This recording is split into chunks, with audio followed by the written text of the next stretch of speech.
అరే రే మన మలేషియా వాళ్ళు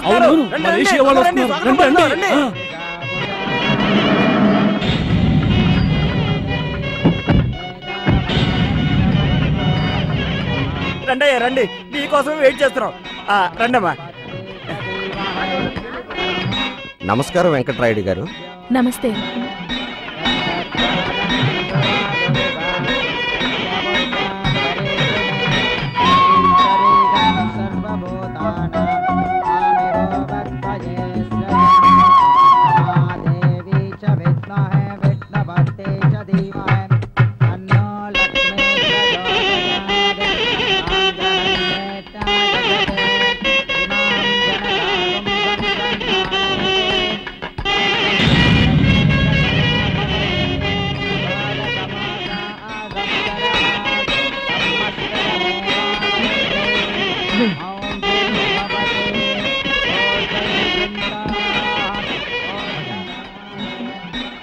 ఏమయ్యా పక్కన నుంచున్నది వాళ్ళ అమ్మాయా? అమ్మాయి అనకండి బాబు, ఆమె వాళ్ళింటి మహాలక్ష్మి. అవును, ఎందుకు అడుగుతున్నారు? సాంప్రదాయమైన కుటుంబంలో అమ్మాయిని పెళ్లి చేసుకోవాలని నా కోరిక. ఆ అమ్మాయి నాకు బాగా నచ్చింది, అందుకని. అరేరే, వాళ్ళు ఆ అమ్మాయికి పెళ్లి చేయాలని ఎప్పటి నుంచో మంచి సంబంధం కోసం చూస్తున్నారు. వాళ్ళకి డబ్బు ముఖ్యం కాదు, ఒక్కగానొక కూతురు, డబ్బుకు లోటు లేదు. కాకపోతే ఆ అబ్బాయి బుద్ధిమంతుడై ఉండాలి, అంతే.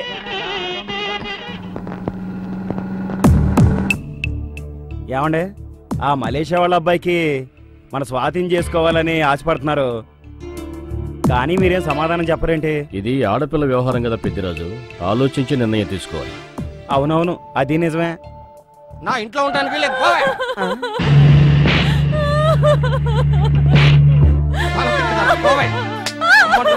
నా మాట కాదని మీ నాన్నకి తిండి పెట్టావే, పోవే. మా నాన్నకి అన్నం పెట్టదు కొడతావా?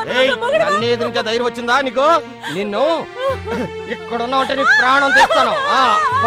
పెళ్ళని పశువులు కొట్టినట్టు కొడుతున్నాడు. నన్నే కాలం పట్టుకోగలుగుతావే, నిన్ను నీ ప్రాణం తెస్తా చూడు. పెళ్ళామంటే నీకు అంత చులకనారా? నా పిల్లని కొడితే నువ్వెవడో అడగడానికి? పెళ్ళం కాబట్టి తిరిగి కొట్టదన్న ధైర్యంతో కొడుతున్నావా?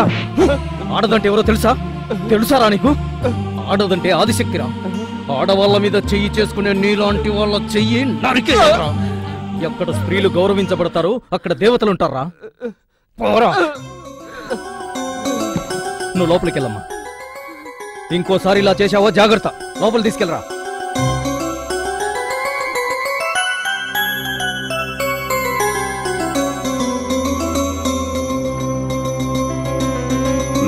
వెంకటరాయుడు గారు, ఆ అబ్బాయి ఎవరు తెలుసా? తెలీదే.